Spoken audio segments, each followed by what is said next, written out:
Hello and welcome. I'm Dr. McLeish.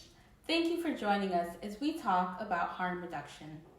Do you know how wearing seatbelts keeps us safer in cars, or how washing your hands can help us from getting sick? Well, those are harm reduction tools, and in this video, we want to talk about ways that people who use drugs can lower the harm of drug use and how to use drugs more safely. Let's explore building a safety plan. This is part 1 in our 4-part series to provide information and resources that we hope you find useful.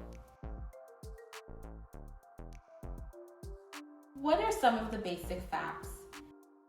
Did you know that if you take a break from using opioids like morphine, heroin, fentanyl, or oxys for just 1 to 2 days, your body's tolerance can change quickly?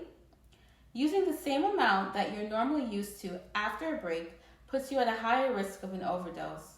Also, fentanyl is in most of the drug supply, even in pressed pills sold as benzos, such as Xanax, Ativan, Klonopin, and bars. Even a tiny bit of fentanyl can cause an overdose, especially if mixed with other drugs like xylazine or alcohol. This can be a deadly combination. So it's important to know what is in the drugs you're using. If you can test your drugs with a test strip, that's great. If not, start slow in case your drug has more fentanyl or xylazine in it than you're used to. These test strips are available here. If you're located in the Bronx, both test strips are available at St. Anne's Corner of Harm Reduction. And if you're located in New Haven, these strips are also available at Sex Workers and Allies Network, known as SWAN.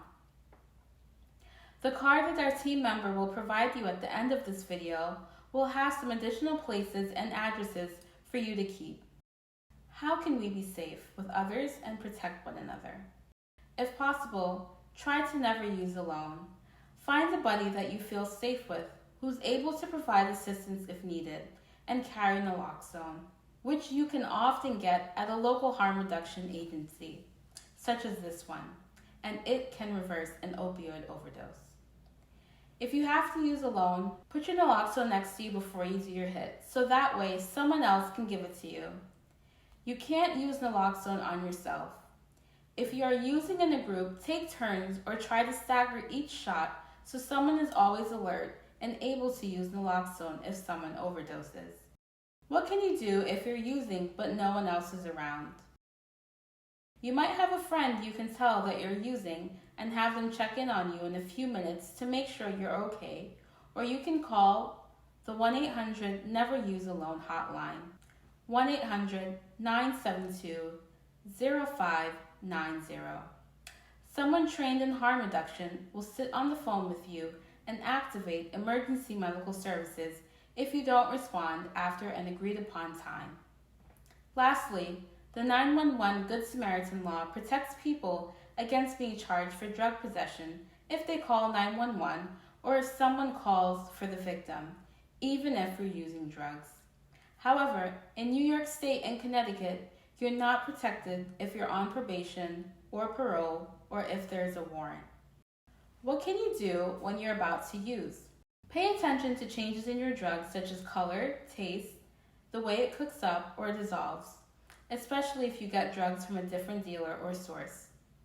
You can also do a small test shot to check the strength of your drugs. Start low and go slow. Try to find a place where you feel safe that is well lit and warm and where someone can find you if you need help. For example, don't lean up against a locked or closed door. You can also use a supervised injection site that makes you feel comfortable, such as the ones listed in the card provided at the end of this video. What are some of the ways to take care of your body? Clean your hands with fresh water and the injection site with alcohol pads, if possible. Use 1 syringe for each injection. Try not to lick your needles, and remember that sharing can spread HIV or hepatitis. Your overall health can impact overdose risks, so stay hydrated and fed as much as possible. Rotate your sites of injection and consider consuming in different ways, such as snorting, sniffing, booty bumping, boofing, or eating. If you can, avoid injecting in the neck and groin.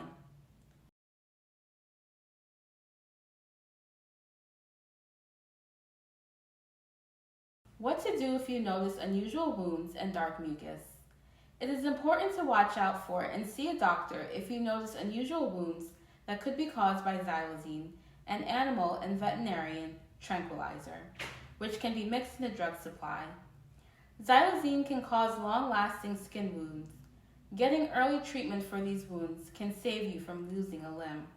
There also have been reports of darkened and black mucus because of smoking animal tranquilizers, and wounds can sometimes be entirely under the skin. If you see any of these signs, please let the outreach team at the mobile vans know. What are other ways you can help manage your use?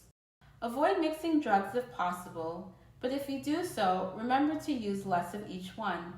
This is because the combination can be unpredictable and you can always do more later. If using opioids, take the opioid first so that you can see the effects. Try to know what is in all of your substances so you're not mixing anything accidentally. For those wanting to decrease cravings, binge drinking, and decrease other drug use and the risk of overdose, there are many options even if you continue using opioids, including medications that can help. If you want to reduce alcohol or other drug use, please speak to your community health representative, who can connect you to services. It is important to note that the withdrawal from heroin is very different from the withdrawal from fentanyl, even with medications. Fentanyl is in fact a very strong drug, about 50 times more potent than heroin, and so the withdrawal process can be more severe depending on the amount and how often it's used, as well as complicated due to the animal tranq cuts. Heroin, fentanyl, and xylazine can all have different withdrawal experiences and different ways to deal with overdoses. Sometimes withdrawal will require other medications or to withdraw within a communal or family setting wherever possible. In severe cases, people may need to go to a hospital due to a possible severe symptoms that cannot and should not be dealt with at home. I know we've talked about a lot of information today, and I hope that these steps can help you or those around you to use drugs more safely. To summarize, know the facts about opioid use with others, carry naloxone, take notice of your drugs, find a safe space, take care of your body, manage your use. Thank you for listening, and we hope you create a safety plan that works for you.